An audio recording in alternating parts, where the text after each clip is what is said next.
Hi, folks. Okay, I'm still continuing with being schizoid, and I'm trying to explain to you what it's like, um, and make sure you understand the differences between this and simply being a little antisocial or a little shy or avoidant. And keep in mind that everybody's different. Um, Even the researchers and the therapists, they have different approaches. So what I have to say is only coming from one person who just happens to have this. I'm going to share some things that really bring me a lot of shame. Looking back now at how other people have not existed to me at all. And in fact, they still really don't in a normal way. It's like having an aversion to other human beings, starting very early in my case. And here's a story that I think therapists will find very meaningful. And that is that when I was in kindergarten, we were told, there were about 30 little children. We were told to make a giant circle and gather around and join hands. All join hands and make a big circle for some reason. Well, I was the one who made a scene, and I was the only one that was horrified by this idea, and I simply refused to do it.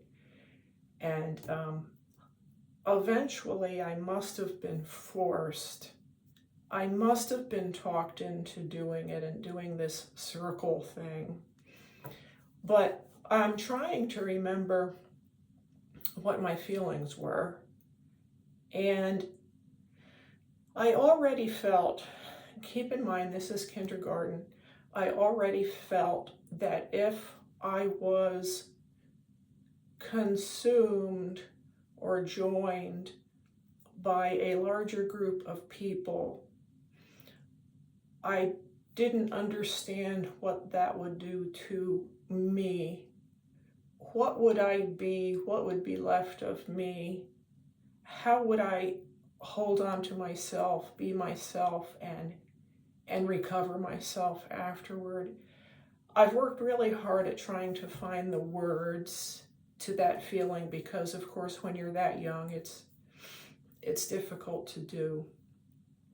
So I already had a problem with not wanting to join. This is the difference between schizoid and a lot of other things. As we got slightly older as students, I've made myself some notes. The teachers would, this is a shame, the teachers would hand out the papers. They would choose a student, hand out this huge lump of 30 papers, and tell that student to pass around and hand out the papers. And this is something that would rotate. And when it would be my turn to try to hand out all these papers, I did not know who my fellow students were. I did not know their names. Maybe 2 out of the whole class. Some of them were very kind. I remember a girl who would take the papers from me because she knew I didn't know. She knew. She would take the papers from me. She would pull her own out. She would also hand out a couple more, and she would tell me, she would point where the next one went. In other words, she helped me out quite a bit. And then she would hand me back the pile of papers, which was now maybe about half yet to go. Other students were irritated. But this is not normal. This is not normal. I spent an entire year with these other children, and I did not pay attention to them. They did not exist to me. I didn't interact with them, even though it may have looked like it, and I did not know their names. And all of this went by without gaining any attention. which makes me angry because if I had had my diagnosis all life long, it really would have helped me out a lot. It would have been kind of nice. Oh, okay.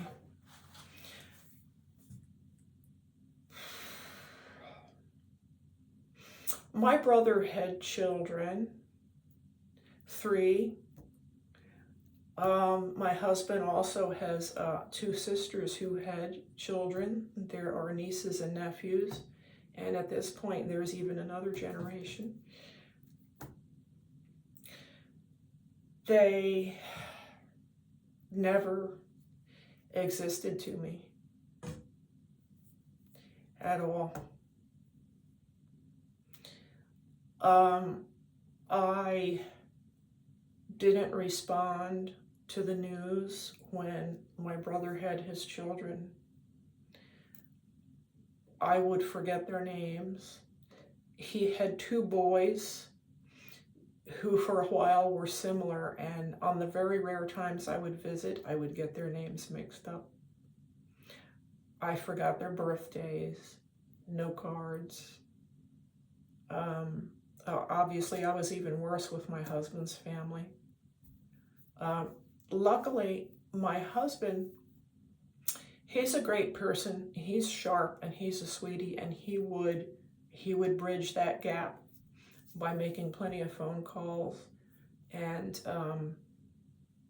he was the one that really related to them because I wasn't. So like I said, I do have a conscience, and looking back at this, I'm cringing, and yet I have to tell you the truth. This has not really changed. I don't feel badly enough that I can change this. I behave differently. I keep a calendar. I can remember some of the time, I have another story, to send a card or make a phone call, but the feelings and the desire are still, I'm not going to lie, not really there. Now, recently in my life, I took a DNA test for just simple medical curiosity. I was hoping not to find any family. I did not want more family. But of course, there was a hit. There was a close relation that popped up. And she had been looking for me.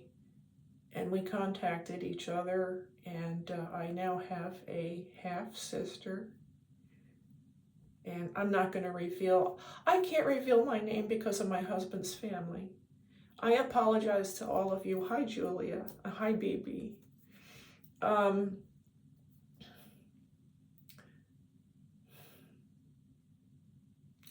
Have I met her? No. It's been close to 3 years.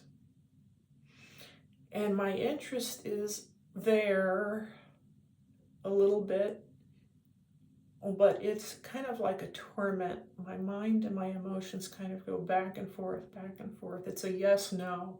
It's a yes and a no.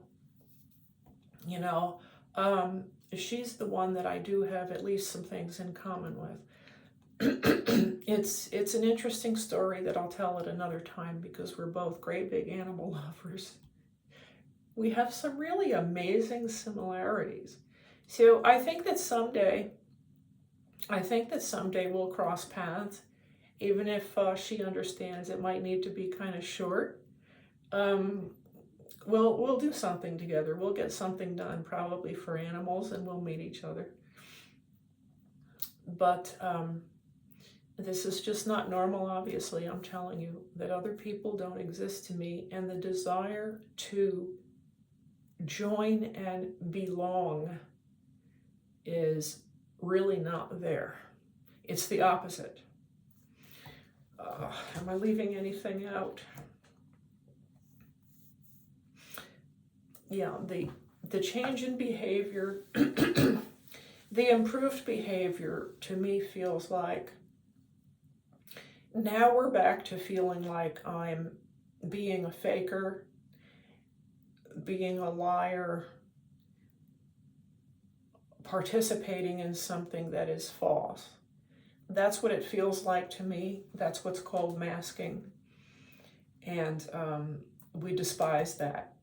We despise that. So it's a catch-22. It's working against my nature. For the rest of my life, I believe I'm going to be working against my nature in order to try not to hurt others' feelings, because I don't mean to. But it also is like saying, I care about you, and it's true up to a small point as best I'm able, but I feel like I'm leading somebody on. It's not going to be true to any great meaningful extent, or else now I'm essentially being like a liar. I'm very ashamed of this. I feel terrible about the nieces and nephews. And yet at the same time, I don't think I could have done any better. I could not help it because I did not even have my diagnosis. That would have been really helpful to everybody. And I'll say one more thing in this little segment.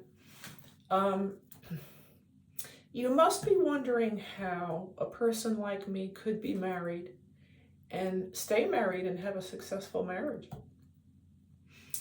That's because you've got to find a person who's okay with this distance. I met my husband very young when I had decided to stop college and go into business school instead.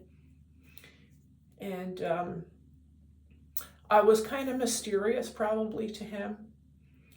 And I think I even warned him. I think I even said things like, I'm kind of antisocial. I kind of don't like people, and I've got some issues. We do that, and you should pay attention because we're trying to tell you something. But he was head over heels in love with me, and vice versa. And so we've been together for 38 years because I got out of my parents' home and we moved in together. And so soon it will be 41 years together. We're approaching 40 years of marriage. And I will explain the kind of marital relationship that can work with a schizoid. The other person, first of all, needs to not take it personally. They need to understand you're not mad at them. You're not giving them the cold shoulder. It's not that you don't love them. It is your problem. And if they can accept that and not have it hurt them, you're way ahead. The other thing that worked for us is it was one of those marriages,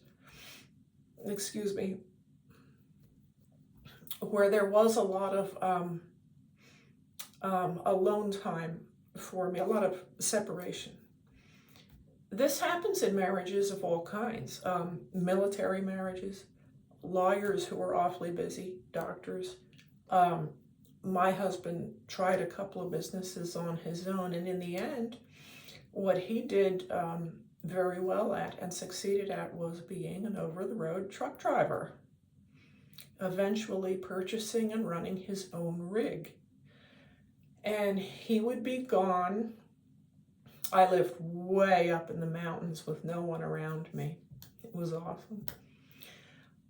He would be gone for as long as 3 weeks, sometimes closer to a month. Now, I have to be honest and say that there were things about that were very difficult. That's a hard life, very difficult. I would go into town, which was quite far away, a half an hour's drive each direction. once a week. And I kept myself busy with chores, and I kept myself busy inside my own head. And I was thrilled when he would come home, sad when he would leave. But you know what? That that time of separation is probably why we thrived and hung together and did so well. Because I need that. And he also is a very independent person. I mean, he loves people, but he also doesn't mind. He loved the driving. Loved it. Loved it. So, it's hard, it's difficult to find someone who can match you, but don't give up hope. It is absolutely not impossible. Not impossible at all. We're very happy. We're now retired, and what we do is he has hobbies, and when I'm feeling impinged upon and too pressured, and when I'm getting irritable and I need my alone time and I need my space, all I have to do is tell him. And he doesn't mind one bit. He will go outside or even leave the whole property. And he'll go out shopping or visit someone and be gone for hours. So he's accommodating me. He cares enough about me to accommodate me, understanding that I'm schizoid plus multiple, and I just have to have that. That's how it works. So,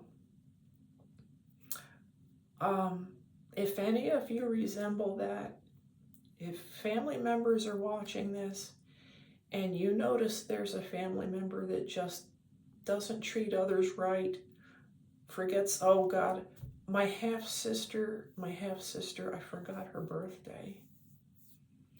And it hurt her. And I almost did it again.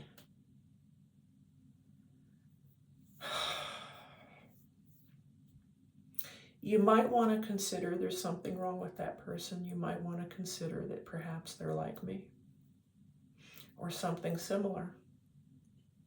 Okay, this is a section I thought was very important to include. And I'll see you next time. I'm not quite finished. Have a really great day. Bye-bye.